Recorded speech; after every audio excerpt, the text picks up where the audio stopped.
প্রতিষ্ঠিত হওয়ার আগ পর্যন্ত যে সময়টা যায়, এই সময় তার কিন্তু কিছু ফিজিক্যাল বা ফিজিওলজিক্যাল চেঞ্জ হয়, সেটাকে আমরা বলতেছি ওই চারার ক্ষেত্রে ট্রান্সপ্ল্যান্টিং শক। অর্থাৎ সে কিছুটা, বাংলায় যদি বলি যে হতবিহ্বল হয়ে যাওয়া।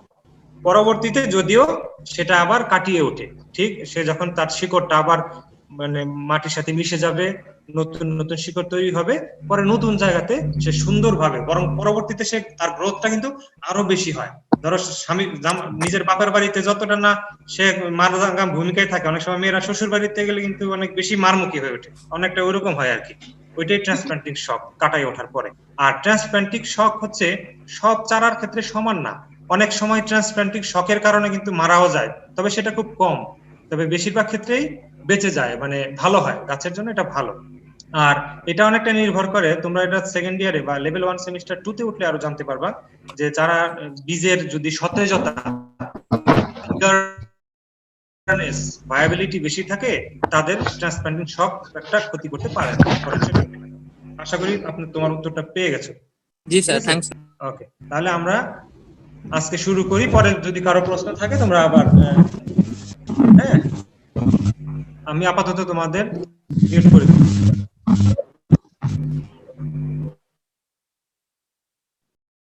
তাহলে আজকে আমরা শুরু করতেছি, কন্টিনিউ করতেছি ট্রান্সপ্ল্যান্টিং এর অংশটুকু, যেটা গত ক্লাসে আমরা ট্রান্সপ্ল্যান্টিং কি জিনিস করেছি বা কখন ট্রান্সপ্ল্যান্টিং করা হয় এবং কি কি পয়েন্টস গুলো মনে রাখতে হবে, সেটা আজকে আমরা দেখি যে কি কি সুবিধা পাওয়া যায় ট্রান্সপ্ল্যান্টিং এর করলে আর কি। প্রথমটাই আমরা বলতেছি এখানে, transplanting maintains a uniform plant population per unit area. অর্থাৎ তুমি যদি ব্রডকাস্টিং করো তাহলে তুমি হ্যাপাজার্ডলি বিচ্ছিন্নভাবে বীজগুলো ফেলতেছো, যার ফলে একটা নির্দিষ্ট জায়গাতে, ধরো 5 স্কয়ার মিটার এরিয়া বা 1 বিঘা, আমি যদি তোমাদের যেগুলো বুঝতে পারো, 1 বিঘা জমিতে বা 1% জমিতে কি পরিমাণ গাছ হবে যেটা আমার দরকার, সেই পরিমাণ নাও হতে পারে, বেশি হয় হ্যাপাজার্ডলি মেইনটেইন করার, মানে ক্ষিপ্তভাবে ছিটানোর কারণে। কিন্তু তুমি যদি ট্রান্সপ্ল্যান্ট করো, তা আগে থেকেই তোমার জানা আছে যে আমার 1 বিঘা জমি, 1 বিঘা জমিতে কিন্তু আগে থেকে হিসাব নিকাশ করে এক্সাক্ট কতগুলো গাছের চারা আমার দরকার সেটা তুলে এনে কিন্তু লাগানো যায়, যার ফলে এটা বলছে যে ইউনিফর্ম প্ল্যান্ট পপুলেশন মেইনটেইন করা যেতে পারে। তারপরে হলো saving and proper utilisation of costly seeds is possible. অর্থাৎ ওই ব্রডকাস্টিং এর সময় তুমি সমানে বীজ বপন করে যাচ্ছ, এই ক্ষেত্রে সেটা করার দরকার নাই। দামি বীজগুলো অনেক সময় না, যেগুলো বীজ ব্যবহার করা হয়, যে সমস্ত বীজ জমিতে প্রোডাকশনের জন্য বীজ হিসেবে আর কি যেটা বিক্রি হয়, সেটার দাম কিন্তু বেশি থাকে। নরমালি খাওয়ার জন্য যে সময়, ধরো ধান বাজার থেকে তুমি যদি কিনো খাওয়ার জন্য, তাহলে সেটার যেরকম দাম, বীজ হিসেবে কিনলে কিন্তু সেটা দাম বেশি। তো যার ফলে ওই যে দামি বীজগুলো কিন্তু সেভ করা যায়, যেহেতু বীজের পরিমাণের ক্ষেত্রে কম লাগে। তোমরা এটা জানো কিনা জানি না, সাধারণত তোমার যদি আমরা দেখি যে ট্রান্সপ্ল্যান্টিং করতে যা লাগে, ধরো 1 কেজি বীজ, 1 কেজি, হ্যাঁ, 1 কেজি বীজ যদি ট্রান্সপ্ল্যান্টিং এ লাগে, টিআর, আমরা যদি এভাবে লিখি টিআর ট্রান্সপ্ল্যান্টিং, তাহলে ট্রান্সপ্ল্যান্টিং করতে যদি টোটাল 1 কেজি বীজ দিয়ে আমার যে পরিমাণ জমি কভার হবে, তো সেই পরিমাণ জমি কভার করতে গেলে আমার যদি লাইন সুইং করো বা ওই যে ড্রিলিং করো, ড্রিলিং করলে লাগে প্রায় 2 কেজি। আর যদি তুমি ব্রডকাস্টিং করো সেই ক্ষেত্রে লাগবে প্রায় 4 কেজি। এটা মনে রাখবা যে ট্রান্সপ্ল্যান্টিং এর তুলনায় তুমি যদি ব্রডকাস্টিং করো, বিআরও এডি ব্রডকাস্টিং করো, তাহলে তোমার 4 কেজি বীজ লাগবে, অর্থাৎ 4 গুণ বেশি বীজ লাগবে। সেই জন্য বলতেছি যে এটা কিন্তু সেভ করা যায়।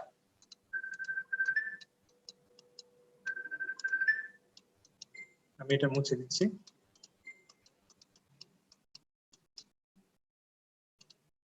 আচ্ছা, এরপরে হলো, it is easy to nourish the young and tender seedling in nursery bed.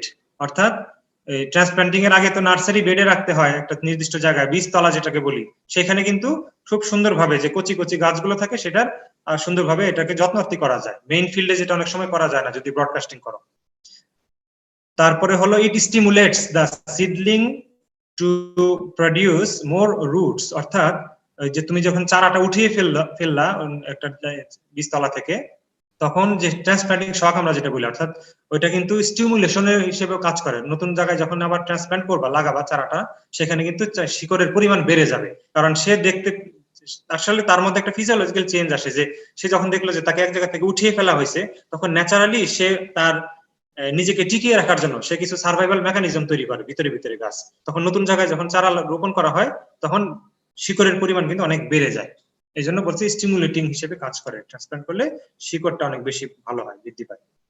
তারপরে হলো it is possible to grow crop under unfavourable climatic condition, অর্থাৎ ওই নতুন জায়গা যদি কিছুটা আনফেভারেবল থাকে, ওই চারা নতুন জায়গায় লাগানোর পরে যখন সে প্রতিষ্ঠিত হয়ে যাবে, যেহেতু একবার সে ট্রান্সপ্লান্টিং শকটা কাটায় উঠছে, যার ফলে পরবর্তীতে কিছুটা আনফেভারেবল কন্ডিশনে সে কিন্তু সহ্য করতে পারে। তারপরে ইট ইজ পসিবল, অর্থাৎ একটা ছেলে যখন সারা জীবন ধরো জন্মের পর থেকে যদি ভালো পরিবেশে বড় হয়, খুব সুন্দর পরিবেশে, সে কিন্তু হঠাৎ করে একটা খারাপ পরিবেশে খাপ খাইতে পারে না। কিন্তু ছোটবেলায় যদি একবার দুইবার সে যদি এরকম একটা প্রতিকূল পরিবেশের মধ্যে দিয়ে যায়, পরে কিন্তু সে খাপ খাওয়াইতে পারে। সেটাই বলা হচ্ছে এখানে, আনফেভারেবল কন্ডিশনে কিন্তু পরে টিকে যায় সে। আচ্ছা, it is possible to produce more plants of high quality through transplanting, অর্থাৎ কোয়ালিটি গুলো খুব ভালো হয়। যে সমস্ত গাছ পরবর্তী এস্টাবলিশড হবে, প্রতিষ্ঠিত হয়ে যাবে মাঠে, সেগুলোর কোয়ালিটি খুব ভালো থাকে। আর একটা হলো through transplanting higher yields with more uniform maturity are obtain, অর্থাৎ ফলন কিন্তু অনেক বেশি হয়। তুমি ব্রডকাস্টিং করলে ধানের যা ফলন হবে, ট্রান্সপ্লান্ট করলে তার চেয়ে অন্তত 2 থেকে 3 গুণ ফলন বেশি হয়।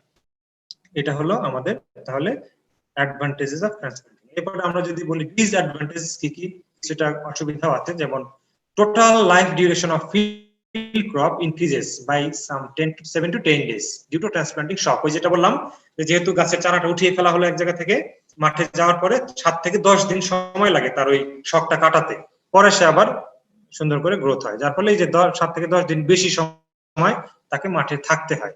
চারাটা না উঠালে হয়তো বা এই 10 দিন বেশি লাগতো না, যদিও পরবর্তীতে এটা কিন্তু ভালোই হয়, খারাপ না। Transplanting increases the labor and power requirement in peak period, অর্থাৎ যখন ধানের চারা লাগানোর সিজন শুরু হয়, তোমরা যারা গ্রামে আছো তারা দেখবা যে চারা লাগানোর সময়, ধান লাগানোর সময় কিন্তু সহজে লোকজন খুঁজে পাওয়া যায় না, কারণ সবাই তখন ব্যস্ত হয়ে পড়ে, কারণ লেবারের শর্টেজ পড়ে যায়। এটা একটা সমস্যা, যে তখন আবার বেশি টাকা দিয়ে আবার আনতে হয়, 500 টাকার জায়গায় 1000 টাকাও দিতে হয় কখনো কখনো। কিন্তু ওইটা ওই 10 দিন 15 দিন ব্যাপী ওই সময়টা থাকে আর কি, যে চারা লাগানোর জন্য লেবার খুঁজে পাওয়া মুশকিল হয়, এবং পেলেও সেটার খরচটা বেশি হয়ে যায়। এটা এক ধরনের, বলতে পারো এক ধরনের অসুবিধা, যদিও পরবর্তীতে যদি বেশি ফলন হয় এটা কাটিয়ে ওঠা যায়। তারপরে gap filling operation is necessary. কখনো কখনো হয় কি, চারা দুই একটা যদি মরে যায় নতুন জায়গায় লাগানোর ফলে, ট্রান্সপ্লান্টিং শক যদি সহ্য করতে না পারে, তখন ওই জায়গাগুলোতে আবার গ্যাপ ফিলিং করে দিতে হয়। তুমি যদি ওই পর্যাপ্ত গাছ বা নাম্বার অফ প্ল্যান্ট পপুলেশন তুমি যদি সঠিক মাত্রায় চাও, বা যতগুলো গাছ তোমার দরকার সেগুলো যদি চাও, তাহলে আবার নতুন করে চারা লাগিয়ে দিতে হবে। এই জন্য বলছি গ্যাপ ফিলিংটাও দরকার। এই কয়েকটা। আরেকটা হলো ডাইরেক্ট সোনস বা direct seeded crop do not grow well in transplanted if they are transplanted, অর্থাৎ যে সমস্ত ফসল সরাসরি বপন করলেই ভালো, সেগুলোকে ট্রান্সপ্লান্ট করলে কিন্তু ভালো ফলন হবে না। যেমন সরিষা বলো, গম বলো, তারপরে ভুট্টা বলো, এগুলোকে কিন্তু ট্রান্সপ্লান্ট করলে ওই ডাইরেক্ট সোয়িং বা ব্রডকাস্টিং এ করলে যে যতটুকু ফলন হবে, বা ড্রিলিং করলে সেরকম ফলন হবে না ট্রান্সপ্লান্ট করলে, কারণ এগুলাতে আসলে ট্রান্সপ্লান্টিং শক নিতে পারে না। সেই সাথে আরেকটা বিষয় হলো যে পানি দরকার হয়। তুমি যখন ট্রান্সপ্লান্ট করবা তখন মাঠে কিন্তু পানি থাকতে হয় পর্যাপ্ত, কিন্তু ওই যে হুইট বা মেইজ এগুলা কিন্তু মাঠে পানি থাকলে এটা কিন্তু ভালোভাবে গ্রো করে না, মানে সেমি ড্রাই হতে হয়, ময়েশ্চার থাকতে হবে কিন্তু ভেজা ভেজা থাকলে হবে না। তো এই কয়েকটা অসুবিধা আছে। এখন আমরা যদি চিন্তা করি যে ট্রান্সপ্লান্ট করব, কি কি কন্ডিশন আমাদের দরকার, ফিল্ড কন্ডিশন থাকতে হবে কি, প্রথম কথা হলো ফিল্ড মাস্ট বি ওয়েট, অর্থাৎ মাঠটা ভেজা ভেজা থাকতে হবে, এবং moisture condition of soil has to be above saturation level, অর্থাৎ তোমরা সয়েল সায়েন্সে পড়েছো সয়েল ময়েশ্চার, সয়েল স্যাচুরেশন, স্যাচুরেশনের চেয়ে একটু বেশি থাকতে হয় ফিল্ড কন্ডিশন। ইন এডিশন, এছাড়াও field needs additional water to be puddled. এটা হচ্ছে বিশেষ করে রাইসের ক্ষেত্রে। তুমি যদি ধানের জমিতে ট্রান্সপ্লান্ট করো, তাহলে ধানের জমিটা কিন্তু পাডলিং করতে হয়। পাডলিং মানে বুঝো তো? পাডলিং মানে হলো জমিতে ওই পানি দিয়ে, তারপরে লাঙল দিয়ে বা ট্রাক্টর দিয়ে কাদা কাদা করে ফেলা, একদম কাদা, কর্দমাক্ত করা জমিটাকে। কর্দমাক্তটাকে ইংরেজিতে পাডলড বলা হয়। এবং এই যে ট্রান্সপ্লান্টিং অফ রাইস, স্পেশালি রাইসের ক্ষেত্রে কিন্তু এটা অবশ্যই, পাডলিং না করলে কিন্তু পরে ধানের চারাগুলো বসবে না। তাহলে এটা হলো আমাদের ট্রান্সপ্লান্টিং এর ক্ষেত্রে ফিল্ড কন্ডিশন। আচ্ছা, তাহলে এই পর্যন্ত আমাদের হয়ে গেল ট্রান্সপ্লান্টিং কি, কেন করি, কি কি ক্রাইটেরিয়া তোমাদের মনে রাখতে হবে, সুবিধা অসুবিধা এবং ফিল্ড কন্ডিশন অফ ট্রান্সপ্লান্টিং। এখন বলো, এই পর্যন্ত যদি কারো কোনো প্রশ্ন না থাকে তাহলে বলতে পারো।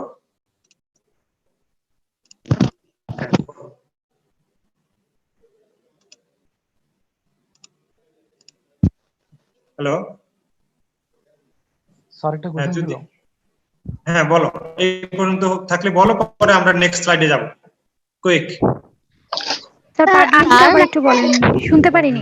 নাম্বার অফ সিটস আর নাম্বার অফ বললাম এই পর্যন্ত যদি কারো কোনো প্রশ্ন থাকে তাহলে প্রশ্ন করতে পারো, আমরা পরবর্তী ইয়াতে চলে যাব।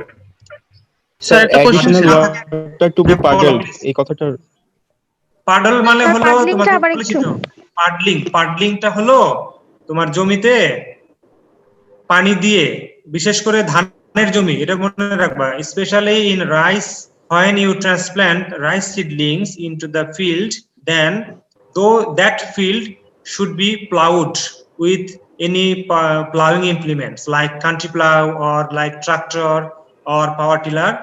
You should be plowed down with water. That means some kind of muddy condition would be created. কাদা তৈরি হয়, কাদাকরণ বলে, বাংলায় বলি কাদা করা। কাদা এঁটেল দোআঁশ মাটি থাকে, সেখানে পানি থাকবে, পানির সাথে যখন মাটিটা মিক্সড হয়ে যাবে সেটা কাদা কাদা একটা ভাব তৈরি হয়, সেটাকে আমরা বলতেছি পাডলিং। আর কোনো প্রশ্ন?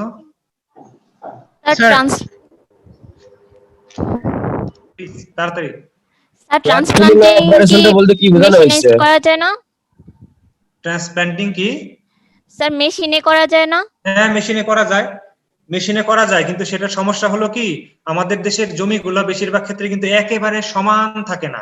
একদম ধরো ঘরের, তোমার বাড়িতে যে ফ্লোর আছে, তোমার বেডরুমের যে ফ্লোর, সেই ফ্লোরটা যেমন সমান থাকে, যদি তুমি ধানের জমিটা ওরকম মিহিভাবে সমান করে রাখতে পারো তাহলে সুন্দরভাবে ট্রান্সপ্লান্টিং করা যায় with machine.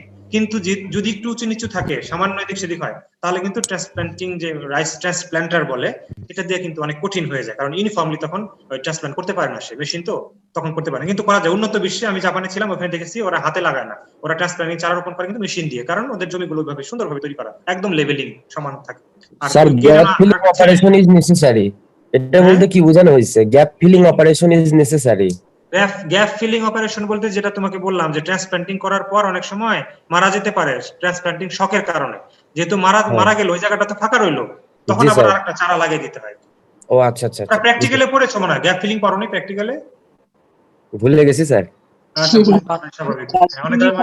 Number of seats sir question আছে যে import, write down the import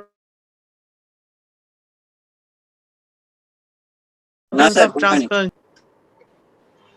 হ্যাঁ, লিখতে পারো ইম্পর্টেন্স না, অথবা গুরুত্ব, ওইটা কেন সিডলিং মানে করি, ওইটা হোয়াই উই রেজ সিডলিং, ওইটা হচ্ছে কেন বা গুরুত্ব কি, আর এটা হচ্ছে গুরুত্ব করে কন্ডিশনিং, আর মানে কোন পার্টটা যাবে যদি ইম্পর্টেন্স যদি চাই ট্রান্সপ্লান্টিং এর ইম্পর্টেন্স হলো যে কেন আমরা করি আর কি, ও রিজন গুলা। স্যার নাম গত ক্লাসে যেটা দেখানো হয়েছিল ওয়াই সিডলিং আর রেজড এন্ড ওইটা, why seedlings are raised and transplanted, কেন আমরা করি ভাই, এই যে এখানে এইটা বললেই হবে, যে পাটা পড়, ঠিক আছে? স্যার আরেকটা কোশ্চেন, স্যার ট্রান্সপ্লান্টিং কে 1 কেজি সিট লাগে, কিন্তু ড্রিলিং করলে সেখানে 2 কেজি কেন লাগতেছে? ড্রিলিং এর ক্ষেত্রে যেটা কন্টিনিউয়াস লাইন সুইং, ড্রিলিং মানে কন্টিনিউয়াস লাইন সুইং, তো কন্টিনিউয়াস লাইন সুইং এর ক্ষেত্রে আর কি ওইটা কিন্তু ডিসকন্টিনিউয়াস না, কন্টিনিউয়াস লাইন সুইং। তোমাদের বলছিলাম ড্রিলিং আবার দুই ধরনের, একটা কন্টিনিউয়াস, একটা ডিসকন্টিনিউয়াস। কন্টিনিউয়াসটা হলো একটার পর একটা বীজ ফেলেই যাচ্ছে, কোনো রকমের গ্যাপ না দিয়ে, মিনিমাম গ্যাপ দিয়ে। আর ডিসকন্টিনিউয়াস হলো একটা নির্দিষ্ট দূরত্বে কিন্তু বীজগুলো ফেলতেছে লাইনের মধ্যে। তো যেখানে কন্টিনিউয়াস অর্থাৎ পর ফেলে যাচ্ছে, সেখানে স্বাভাবিকভাবেই বীজ বেশি লাগতেছে, কারণ ট্রান্সপ্লান্টিং এ তো তুমি একটা নির্দিষ্ট পরে দূরত্বে ফেলতেছো, আর কন্টিনিউয়াস লাইন সুইং এর ক্ষেত্রে তো একেবারে কাছাকাছি সব ফেলে যাচ্ছে, সেজন্য বেশি লাগে। স্যার কাছাকাছি ফেললে তো তাহলে ফসলটাও বেশি পাচ্ছি, মানে এটা কি কোনো অসুবিধা, মানে ট্রান্সপ্লান্টিং এর চেয়ে আমাকে তুলে ফেলতে হবে? শোনো, না না না, ফসল বেশি হবে না এই কারণ ও যখন বড় হবে, তোর একটা বাচ্চা হচ্ছে প্রতিদিন ধরো 2 চামচ দুধ খায়, আর তোমার মতো ছেলে প্রতিদিন 1 গ্লাস দুধ খাও, মানে 10 চামচ দুধ খাও। দুইজনের রিকোয়ারমেন্ট ভিন্ন না। তো চারা অবস্থায় বীজ যখন চারা হবে তখন হয়তো বা ওই ছোট্ট জায়গা তার জন্য যথেষ্ট, কিন্তু সে যখন বড় হবে তখন তো তার অনেক জায়গা লাগে। সে ওই ফেলতেছে শুরুতে বীজ কিন্তু তুলে ফেললো, ওটা থিনিং না করলে কিন্তু ফলন ভালো হবে না। সব সময় মনে রাখবা, ব্রডকাস্টিং করো আর যাই করি, গাছ কিন্তু জায়গা না পেলে ইউনিফর্ম হওয়া, মানে এককভাবে একসাথে সবাই মিলে ঝিলে হওয়া, ইউনিফর্ম থাকে, একই রকম, বৈষম্য নাই, সাম্য আর কি, বৈষম্য নাই কোনো, সবাই একভাবে বড় হওয়া, একসাথে জার্মিনেট করা বা গজানো। ওকে, আমরা নেক্সট স্লাইডে চলে যাচ্ছি। হ্যাঁ, পরে প্রশ্ন থাকলে আমরা যেহেতু ফার্স্ট ক্লাস সময় পাবো। হ্যাঁ, আমি আগে এটা শেষ করে দিই। আপাতত তোমাদের আবার মিউট করে দিচ্ছি।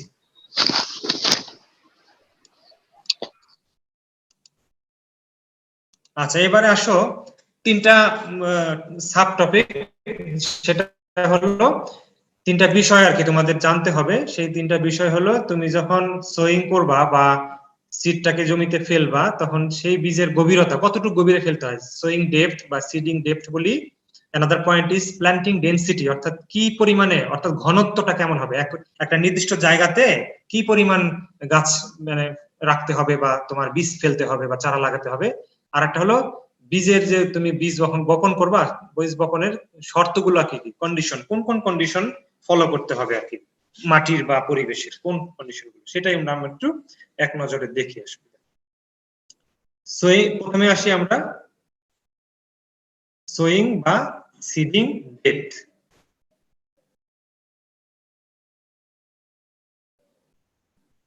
সোয়িং বা সিডিং ডেপথ। আচ্ছা, সিডিং ডেপথটা কি আসলে placing the seed lower than the soil surface, অর্থাৎ দেখো লোয়ার দেন দ্য সয়েল, অর্থাৎ এই যে দেখো lower than the soil surface, অর্থাৎ মাটির নিচে প্লেস করা, lower than the soil surface, and the amount of soil above the seed, অর্থাৎ কি পরিমাণ মাটি জমির উপরে মানে বীজের উপরে থাকবে, জমির উপরে থাকবে, determines the favourable conditions around the seed.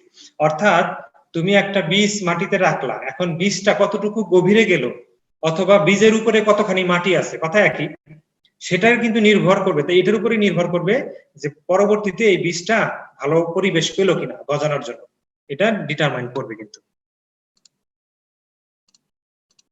এরপরে আসো, এই যে গভীরতা কতটুকু হবে, কি কতটুকু গভীরে তুমি বীজ বপন করবে, সেটা কয়েকটা বিষয় দ্বারা নিয়ন্ত্রিত, বা ফ্যাক্টর বা ডিটারমিনেন্টস যাই বলি না কেন, প্রভাবক বা নিয়ামক বা ফ্যাক্টর, 4টা ফ্যাক্টর জড়িত এর সাথে। একটা হলো সিড সাইজ, একটা আমরা আরেকটা বলি সয়েল ময়েশ্চার, একটা সয়েল স্ট্রাকচার, এবং আরেকটা হলো light affinity.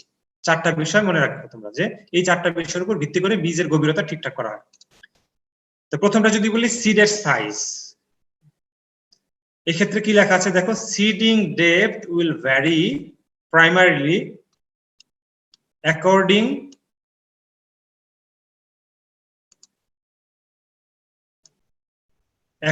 Two the size of the seed, অর্থাৎ তুমি কতটুকু গভীরে বীজ বপন করবে সেটা নির্ভর করতেছে হলো বীজের সাইজটা কেমন, এই দেখো সাইজ অফ দ্য সিড। এবং in general seeds are planted at a depth of 2 to 4 times, এটা মানে বুঝো 2 to 4 টাইমস, অর্থাৎ বীজের সাইজ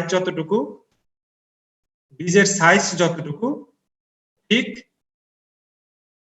এই যে বীজের সাইজ 2 থেকে 4 গুণ বেশি গভীরতা। অর্থাৎ ধরো গমের, এখানে একটা উদাহরণ হিসেবে দেওয়া হয়েছে আমাদের, যে গমের বীজ, যে হুইটের বীজ অথবা বার্লি অথবা ওট অথবা সরগাম অথবা ধানের, এই বীজগুলোর যে সাইজ আছে ধরো 2 সেন্টিমিটার, মানে 1 সেন্টিমিটার হয়তো বা সাইজ তাদের, এই জন্য তাদের সিডিং ডেপথ হয় 2 থেকে 4 সেন্টিমিটার, 2 গুণ থেকে 4 গুণ গভীরতায়। অর্থাৎ বীজের যে সাইজ তার থেকে সাধারণত 2 বা 3 গুণ বেশি গভীরতায় বীজটাকে বপন করতে হয়। ঠিক তেমনি দেখো বিন মানে শিমের বিচি বা মটর, তারপরে হচ্ছে গার্বাঞ্জ বিন, এটা এক ধরনের শিম, ফাবা বিনস, এগুলার গভীরতা হবে 3 থেকে 5 সেন্টিমিটার মাটির গভীরে বপন করতে হয়। আবার এর চেয়ে একটু বড় বীজ যেমন কর্ন, বা কর্নের বাংলা হলো ভুট্টা বা সয়াবিন অথবা পিনাট বাদাম, এগুলার বীজের গভীরতা হবে মানে লাগানোর গভীরতা হবে 4 থেকে 8 সেন্টিমিটার গভীরে।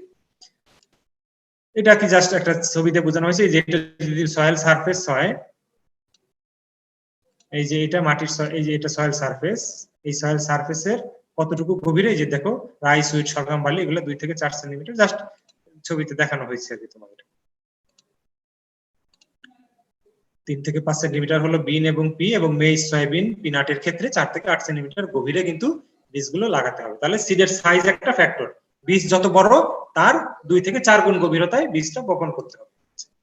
এরপর আসলে মাটির মানে সয়েলের ময়েশ্চার বা মাটির কি পরিমাণ পানি আছে তার উপর ভিত্তি করে গভীরতা কতটুকু গভীর হবে সেটা চিন্তা করতে হবে। Seeding depth will vary according to the available moisture in the soil, যেটা বললাম।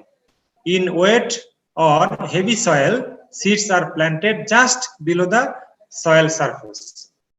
অর্থাৎ এটা যদি সয়েল সারফেস হয় তাহলে এবং সেটা যদি ওয়েট অথবা হেভি সয়েল হয় তখন just below the soil surface, অর্থাৎ এই ক্ষেত্রে বীজটা বপন করা হয় হলো জাস্ট বিলো, এই যে এইখানে এইখানে বীজটা বপন করে দিল বিলো দ্য সয়েল সারফেস, এইখানে যদি ভেজা ভেজা থাকে আর কি, ভেজা ভেজা থাকে। আর যদি লাইট অথবা ড্রাই সয়েল হয় অর্থাৎ শুকনা জমি হয়, শুকনা জমির ক্ষেত্রে ধরো এটা শুকনা জমি ড্রাই সয়েলের ক্ষেত্রে করতে হবে কি তোমার seeds are generally planted at A ডিপার depth, অর্থাৎ এই যে আরেকটু গভীরে বপন করতে হবে, একটু বেশি গভীরে। কারণ কি সাফিসিয়েন্ট ময়েশ্চার, কারণ লাইট সয়েল মানে হলো উপরের দিকে তোমার ময়েশ্চারটা কম থাকে, এই যে এদিকে দিকে শুকনা মাটি তো লাইট সয়েলে সাধারণত পানি ইভাপোরেট করে, বাষ্পীভূত হয়ে উপরের দিকে এরকম চলে যায় পানিটা, যার ফলে নিচের দিকে সয়েলে তোমার মোটামুটি থাকে মাটি, নিচের দিকের মাটিতে পানিটা থাকে, সেই জন্য তোমার একটু গভীরে বপন করতে হবে।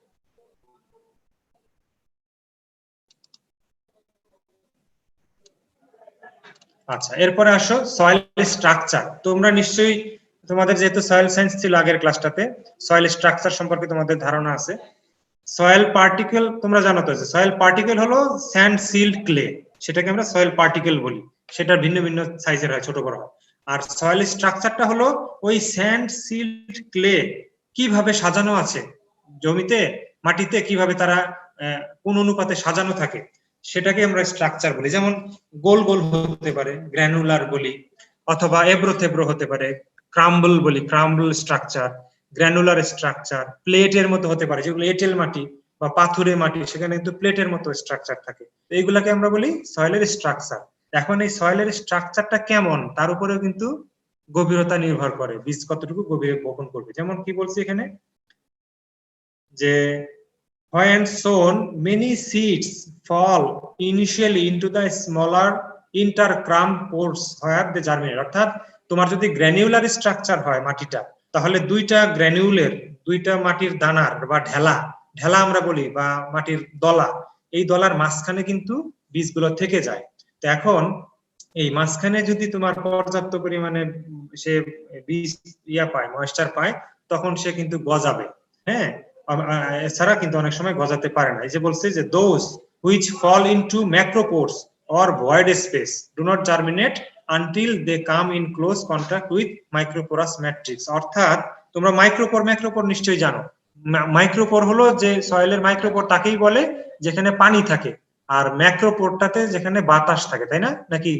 তো যদি ম্যাক্রোপোরের মধ্যে বীজগুলো পড়ে যায়, বা ভয়েড স্পেস যেখানে শুধু বাতাস আছে, সেখানে পড়লে কিন্তু বীজগুলো জার্মিনেট করবে না যতক্ষণ পর্যন্ত তারা মাইক্রোপোরাস ম্যাট্রিক্স অর্থাৎ ওই পানির সংস্পর্শে না আসবে। তো সেই জন্য বলছে যে সয়েলের স্ট্রাকচারটা এই ক্ষেত্রে বলছে আসলে স্ট্রাকচারটা হতে হবে, সবচেয়ে ভালো স্ট্রাকচার হয় যে ক্রাম্বল স্ট্রাকচার হলে, যে CRUMB ক্রাম্বল স্ট্রাকচার যদি হয়, এই যে ক্রাম্বল স্ট্রাকচার যেটা, তাহলে সবচেয়ে ভালো, সেই জমিতে তোমার সহজে বীজটা গজাবে।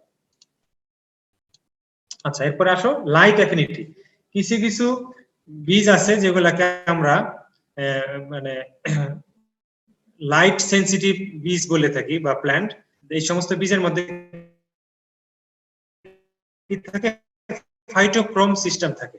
Some seeds contain phytochrome system and they germinate when in response to light, অর্থাৎ পজিটিভ ফটোব্লাস্টিক সিড বলে এদেরকে। যার ফলে এই যে সমস্ত বীজের এই সমস্যা আছে তাদেরকে কিন্তু বেশি গভীরে বপন করা যাবে না, সর্বোচ্চ 1 সেন্টিমিটার। আলো তারা পেতে পারে আর কি। সেই জন্য এই সমস্ত বীজ বেশি গভীরে বপন করা যায় না। তাহলে এই চারটা হলো আমাদের বীজের গভীরতা নির্ণয়ের ফ্যাক্টর, যে বা এই চারটা ফ্যাক্টর দ্বারা বীজের কতটুকু গভীরে তুমি লাগাবে সেটা নিয়ন্ত্রিত হয়। এরপরে আসো প্ল্যান্টিং বা সিডিং ডেনসিটি, তুমি কত ঘন ঘন করে বীজ লাগাবে, বা প্ল্যান্টিং বা সিডিং ডেনসিটি। আচ্ছা, plant population per unit area depends on the following factors. আচ্ছা, এই যে প্ল্যান্ট পপুলেশন বা ডেনসিটিটা বেশ কয়েকটা ফ্যাক্টর আছে, আমি একটা একটা করে বলে যাই। এখানে 5-7টার মতো আছে, তোমরা একটু শোনো ভালো করে, পরে প্রশ্ন করো। সয়েল ফার্টিলিটি প্রথমটা। সয়েল ফার্টিলিটি মানে হলো, তোমরা নিশ্চয়ই সয়েল সায়েন্সে পড়েছো যে আমরা দুটো শব্দ জানো তোমরা নিশ্চয়ই, ফার্টাইল সয়েল এবং প্রোডাক্টিভ সয়েল। তো ফার্টাইল সয়েল হচ্ছে সেই সয়েল, সেই মাটি, যে মাটিতে গাছের যে খাদ্য উপাদান, বিশেষ করে 16টা এসেনশিয়াল খাদ্য উপাদান যেটা আছে সেগুলো পর্যাপ্ত পরিমাণে থাকবে এবং আনুপাতিক হারে, মানে সঠিকভাবে থাকবে, আনুপাতিক হারে থাকবে, সেই জমিটাকে আমরা উর্বর মাটি বা ফার্টাইল সয়েল বলি। অর্থাৎ যে পরিমাণ খাদ্য উপাদান দরকার সবগুলো উপাদান সঠিক মাত্রায় থাকবে, all the essential nutrient elements with appropriate proportion when present in the soil, that soil we call fertile soil, and this phenomenon is called soil fertility. আচ্ছা, এখন when you have the fertile soil, তখন কিন্তু তোমার কি করতে হবে, মানে যতটুকু প্ল্যান্ট পপুলেশন রাখা দরকার ততগুলো বীজই বপন করতে হবে, এর চেয়ে বেশি করা যাবে না, কমও করা যাবে না, কমও লাগানো যাবে না। কিন্তু সেটা যদি পোর সয়েল হয়, দেখো পোর সয়েল মানে খুব বেশি ফার্টিলিটি নাই এই মাটিতে, গরিব মাটি তো আর না, বাংলা গরিব তো বলা যাবে না, বলা হয় অনুর্বর মাটি। In poor soils plant population should be lower than the soils with high fertility, as কি জন্য, কারণ inherent capacity of the poor soil will not permit the growth of more number of plants. অর্থাৎ যেহেতু তোমার সংসারের টাকা পয়সা income কম, তোমার আয় নাই তেমন একটা, বাচ্চা বেশি নিতে পারবা না, ওই দুইটা একটা বাচ্চা নিয়ে সন্তুষ্ট থাকতে হবে, কারণ বাচ্চার ভরণ পোষণ দিতে পারতেছো না। আর যদি তোমার অনেক সহায় সম্পত্তি থাকে তখন বেশি বেশি বাচ্চা কাচ্চা উৎপাদন করে মানুষ করতে পারবে, অসুবিধা নেই। এখানেও ঠিক তাই বলছে, ফার্টাইল সয়েল হলে পর্যাপ্ত বীজ দাও, ডেনসিটি ঠিকঠাক মতো থাকবে। কিন্তু যদি পোর সয়েল হয়, ইনফার্টাইল সয়েল হয়, তোমাকে নরমাল যে পপুলেশন থাকার কথা তার চেয়ে কম বীজ বপন করতে হবে, ডেনসিটি কম হতে হবে। আচ্ছা, সয়েল স্ট্রাকচার দ্বিতীয়টা, এটাও তোমার ওই যে তোমরা কিছুক্ষণ আগে যেটা পড়লা বা দেখলা, যে গভীরতার সাথে সয়েল স্ট্রাকচারের সম্পর্ক আছে, ডেপথের সাথে, আবার ডেনসিটির সাথেও। যেমন usually granular soil structure is good for crop production. তোমরা নিশ্চয়ই সয়েল সায়েন্সে পড়ে আসছো যে গ্র্যানুলারটাই সবচেয়ে ভালো, ক্রাম্বল বা গ্র্যানুলার স্ট্রাকচারটা ভালো। এখন হাওয়েভার, তবে এখানে একটু মানে বিষয় আছে, মানে গ্র্যানুলার স্ট্রাকচার যদি হয় তাহলে সয়েল মানে প্ল্যান্টিং ডেনসিটি হবে অপটিমাম, মানে যা দরকার সেই পরিমাণ বীজ তোমার বপন করতে হবে। তবে কিছু কিছু জমি আছে যেখানে সয়েল স্ট্রাকচার আলাদা হলেও সেখানে কিন্তু গ্র্যানুলার ছাড়া আর কি, অন্যান্য সয়েলের ক্ষেত্রেও কিন্তু গ্র্যানুলার ছাড়াও তোমার অপটিমাম প্ল্যান্ট পপুলেশন বা অপটিমাম ডেনসিটি বজায় রাখতে হবে। যেমন specific crops will do better in heavy or light types of soils according to the nature. যেমন ধরো ধানের ক্ষেত্রে আমরা যদি বলি, ফর ইনস্ট্যান্স রাইস, এই যে দেখো রাইস, ধানের চারা যদি আমরা লাগাই, will perform well in clay, এই যে দেখো ক্লে সয়েলে, ক্লে সয়েলের স্ট্রাকচার কিন্তু গ্র্যানুলার হয় না, সেটা অনেকটা প্লেট টাইপের হয়ে যায় আর কি। তোমরা আরো বলতে পারবা সয়েল সায়েন্স, আমার তো সব মনে নেই, ওই মানে গ্র্যানুলার স্ট্রাকচার হয় না ঠিক মতো, কিন্তু এখানে কিন্তু রাইসটা ভালো হবে। তবে পিনাট যেটা আছে, ধরো পিনাট আমরা যদি বলি, পিনাট মানে হলো বাদাম, এই যে বাদামের পিনাট কিন্তু ক্লে সয়েলে হবে না, এর জন্য কিন্তু গ্র্যানুলার স্ট্রাকচার সয়েল দরকার হয়। তো সুতরাং পিনাট তোমার লো ডেনসিটি হবে বা নরমাল ডেনসিটি হবে গ্র্যানুলার স্ট্রাকচারের ক্ষেত্রে, আর রাইসের নরমাল ডেনসিটি হবে ক্লে সয়েলের ক্ষেত্রে, এটা খেয়াল রাখবা। আচ্ছা, এরপর আসো এভেইলেবিলিটি অফ ওয়াটার, এটার উপরেও কিন্তু কি পরিমাণ প্ল্যান্টিং ডেনসিটি হবে বা সিডিং ডেনসিটি হবে এটা নির্ভর করে থাকে।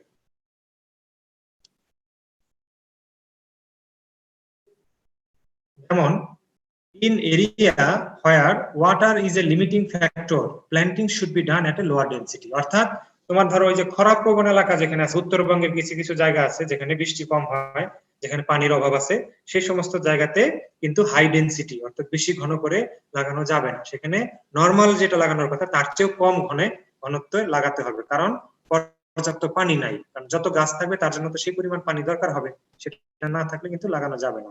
সেজন্য বলছে যে plant population should B as much as there is water available to fulfill the individual crop water requirement, অর্থাৎ গাছের যে পরিমাণ পানি প্রয়োজন সেই পরিমাণ পানি যদি থাকে তাহলেই তুমি সঠিক মাত্রায় বা সঠিক ঘনত্বে লাগাতে পারবে, তাছাড়া কম ঘনত্বে লাগাতে হবে।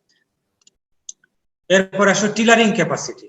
টিলারিং মানে তোমরা জানো নিশ্চয়ই, টিলার মানে হলো, এখানে যদি আমি একটু ছবি এঁকে দেখাই, ধরো এটা যদি একটা গাছের চারা হয়, এটা ধরো ধান গাছের চারা, এটা হচ্ছে মাটির লেভেল, এটা হচ্ছে শিকড়, এটা হলো শিকড়, হ্যাঁ, আর এটা হলো পাতা, এটা পাতা।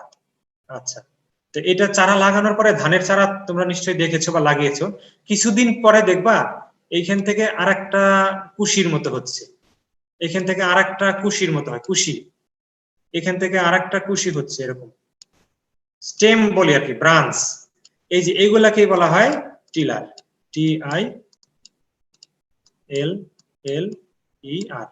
এটাকে বলে টিলার। অর্থাৎ সিরিয়াল ক্রপ, ধান, গম, ভুট্টা, এদের যদি তোমার এরকম ব্রাঞ্চ হয় চারা থেকে, পাশে যে কুশি হয়, সেটাকে ইংরেজিতে আমরা বলি টিলার। তাহলে এই টিলারিং ক্যাপাসিটি যে কেমন সেটার উপরে ভিত্তি করে কিন্তু গাছের ঘনত্ব নির্ভর করে যে কি কত বেশি গাছ হবে বা কম হবে।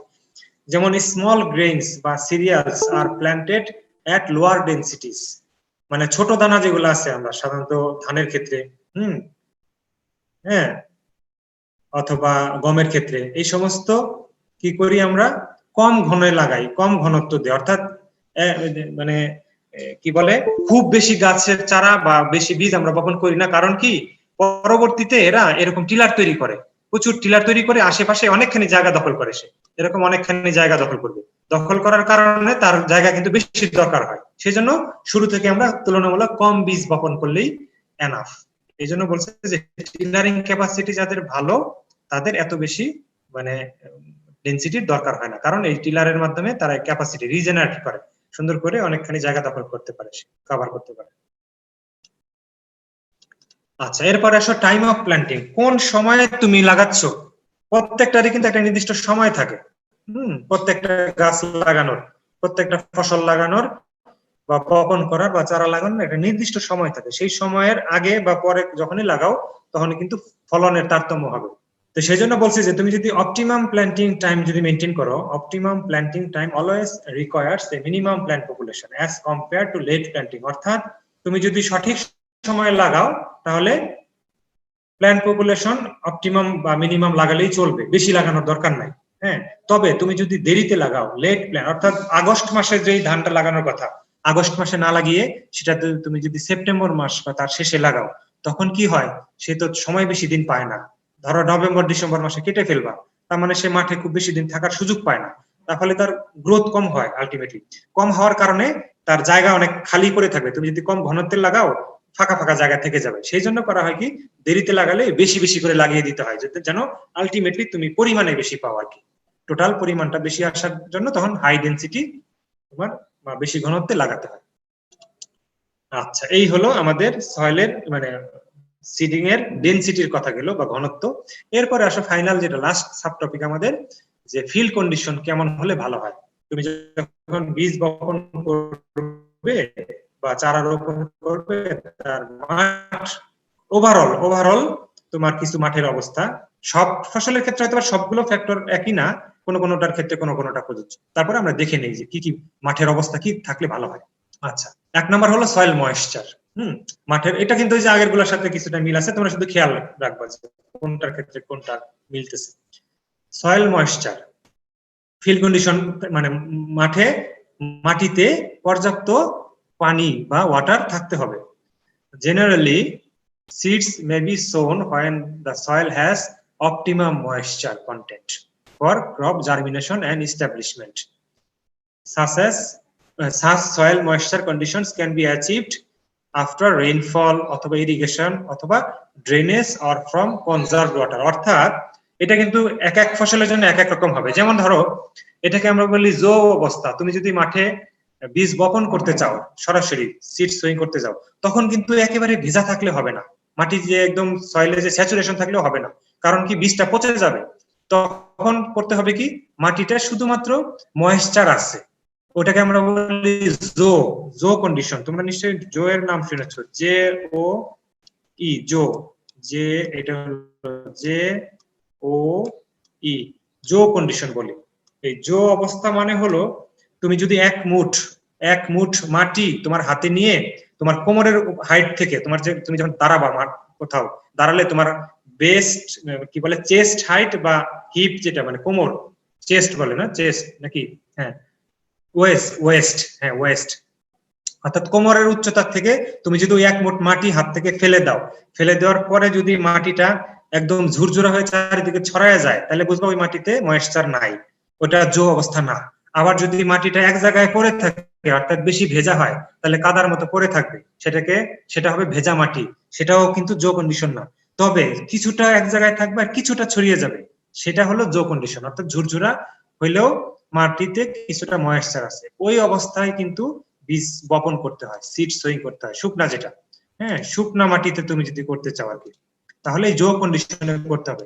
আর যদি ট্রান্সপ্লান্ট করতে চাও, সেক্ষেত্রে কি করতে হবে, সেক্ষেত্রে অবশ্যই মাঠটা একদম ভেজা ভেজা থাকতে হবে, সেক্ষেত্রে মাঠটা একদম ভেজা ভেজা থাকতে হবে, যেটা বৃষ্টির পরে বা ইরিগেশনের পরে করতে হয়।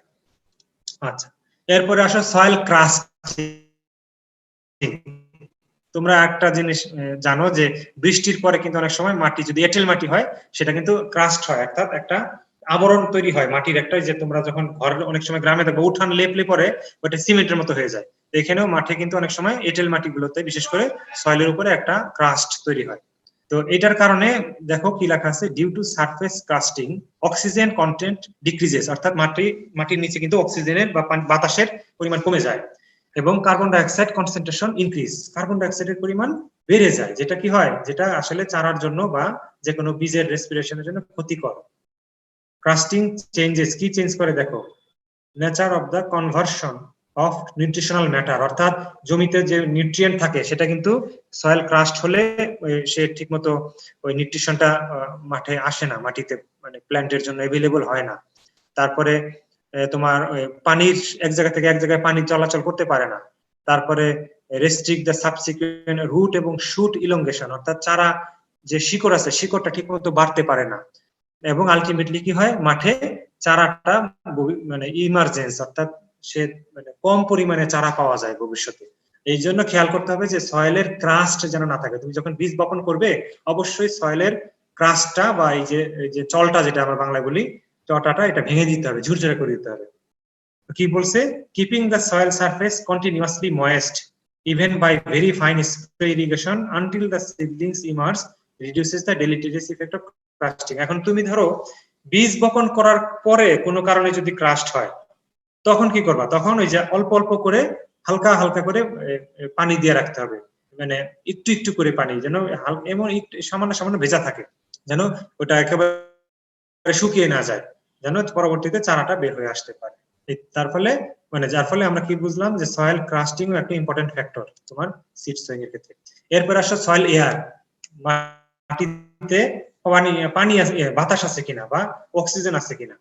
দি সিডস, তোমরা জানো যে কোনো লিভিং অর্গানিজম কিন্তু নিঃশ্বাস প্রশ্বাস তার রেসপিরেশন হয়, সেটা আমাদের মতো মানুষও হতে পারে, সেটা জীবাণু হতে পারে, সেটা বীজও হতে পারে, যার মধ্যে লাইফ আছে সেই কিন্তু রেসপায়ার করবে। হ্যাঁ, এখন মাটিতে তুমি বীজ বপন করার পরে বীজ যেমন তার নিঃশ্বাস প্রশ্বাস রেসপিরেশনের দরকার আছে, ঠিক তেমনি মাটিতে যে সমস্ত মাইক্রোবস আছে বা জীবাণু আছে বা অন্যান্য যে সমস্ত জীবিত অর্গানিজম আছে, লিভিং এন্টিটি বলি, হ্যাঁ এদেরও কিন্তু ওই মাটিতে যে বাতাসটা থাকে, অক্সিজেন থাকে, সেখান থেকে কিন্তু ওরা নিয়ে থাকে, এই অক্সিজেনটা নিয়ে ওরা বেঁচে থাকে, যার ফলে কি বীজের জন্য যে বাতাস, সেই বাতাসের জন্য ওরাও কম্পিটিশন, ওরাও কিন্তু প্রতিযোগিতা করতেছে, they compete for the same air, হ্যাঁ for seed in the soil. এখন কি করতে হবে, যার ফলে when seeds are sown in wet or saturated soil, অর্থাৎ যে জমিতে বেশি ভেজা, যেগুলা স্যাচুরেটেড সয়েল, সেখানে কিন্তু অক্সিজেন লেভেল কম থাকে, সেজন্য অক্সিজেন লেভেল যেগুলোতে ভালো আছে বা ঝুরঝুরা মাটি, সেই সমস্ত জমিতে কিন্তু বীজ বপন করতে হবে, তার মানে বাতাসের পরিমাণটা যেন ঠিকঠাক মতো থাকে। এক্ষেত্রে আমরা করতে পারি কি, দ্রুত জমি থেকে ড্রেন আউট করে দিতে হবে আর কি পানিটা। এরপরে আসে সয়েল এইখানে সয়েল স্ট্রাকচারের কথা আবার চলে আসছে। আমরা বলি যে ফাইন টিল্ট সয়েল, অর্থাৎ যে মাটিটা খুব সুন্দর করে চাষ করা হয়েছে, মানে স্ট্রাকচারটা তোমার গ্রানুলার বা ক্রাম্বল হয়ে গিয়েছে, এটা সেটাই হচ্ছে ভালো। এরপরে সয়েল টেম্পারেচার, মাটিতে বা মাটির টেম্পারেচারটা কেমন থাকবে সেটার উপর নির্ভর করতেছে কিন্তু তুমি বীজ বপন করবা কি করবা না। For example, where cold soil is a problem, soil temperature can be increased by the use of organic mulches and irrigation. অর্থাৎ জমিতে যদি জমির মাটিটা যদি খুব ঠান্ডা থাকে, ধরো শীতকালে তুমি বীজ ফেলতে চাচ্ছ জমিতে, কিন্তু মাটি খুব ঠান্ডা, সেখানে কিন্তু অনেক সময় চারা গজাতে পারে না বীজ থেকে। তখন করবা কি, যদি ওই মাটিটাতে কিছুটা অর্গানিক ম্যাটার অর্গানিক মালচ মানে হলো ধরো কচুরি পানা তুমি যদি ওখানে বিছিয়ে দাও, অথবা ওই যে করাতের মিল যেটা আছে কাঠের গুঁড়া সডাস্ট, সেটা যদি বিছিয়ে দাও, এটাতে তোমার কিছুটা হলো টেম্পারেচার বেড়ে যায়, যেমন অ্যারাউন্ড 10 ডিগ্রি সেন্টিগ্রেড। অথবা গ্রাউন্ড ওয়াটার ইরিগেশন, অর্থাৎ মাটির গভীর থেকে যে পানিটা উঠানো হয়, সেচের পানি দিলেও কিন্তু তোমরা দেখবা শীতকালে টিউবওয়েলের পানি কিন্তু হালকা গরম গরম মনে হয়, অর্থাৎ সারফেসে যে টেম্পারেচার থাকে তার চেয়ে অনেক মানে বেশ কিছু কয়েক ডিগ্রি সেন্টিগ্রেড বেশি টেম্পারেচার কিন্তু মাটির নিচে পানিতে থাকে। তো সেটা কিন্তু দিয়ে ওই মাটির সারফেস উপরের মাটিটা টেম্পারেচারটা কিছুটা হলেও বাড়ানো যেতে পারে। আচ্ছা, এরপরে আসো আলো, লাইট, যেটা ওই যে ফাইটোক্রোম সিস্টেমের কথা বলেছিলাম, যে যদি তুমি মনে করো যে এই বীজটা, যেমন এই যে লেটুসের পাতা বা টোবাকো, তামাকের বীজের ক্ষেত্রে কিন্তু আলোর দরকার হয়, যার ফলে ওই আলোতে কিন্তু তাদেরকে মানে সারফেসে রাখতে হয় তামাকের বীজ সারফেসে রাখলে কিন্তু তখন সে গজায়। তো লাইট সেন্সিটিভ যেগুলো সেগুলোর ক্ষেত্রে এটা মনে রাখতে হবে। আর লাস্ট যেটা হলো প্রিডেটরি এনিমেলস এবং বার্ডস। এটা ধরেই নাও যে তুমি বীজ বপন করার পরে কিছু পাখি খেয়ে ফেলবে, হ্যাঁ, কিছু এনিমেল যেগুলো আছে জমিতে, যে সমস্ত ছোটখাটো এনিমেল থাকে, এগুলাকে আমরা বলি ফ্রুজিভোরাস অথবা গ্র্যানিভোরাস, মানে যে সমস্ত এনিমেল ফলাদি খেয়ে থাকে অথবা দানা খেয়ে থাকে, বেঁচে থাকে, সেই সমস্ত এনিমেল গুলো বা বার্ডস গুলো সাধারণত এই যে বীজ খেয়ে ফেলার পরে কিন্তু কিছু বীজ কমে যেতে পারে। সেজন্য তোমাকে আগে থেকেই চিন্তা করতে হবে যে এগুলো থাকতে পারে, তাই কিছু বীজ বেশি পরিমাণে কিন্তু ফেলতে হবে, জমিতে বপন করতে হবে বা সয়িং করতে হবে। তো এই বিষয়গুলো মাথায় রেখেই তোমাদের বীজ বপন করতে হবে। এই হলো মোটামুটি আমাদের আজকের স্লাইড, আমাদের আজকের পড়া। এখন আমি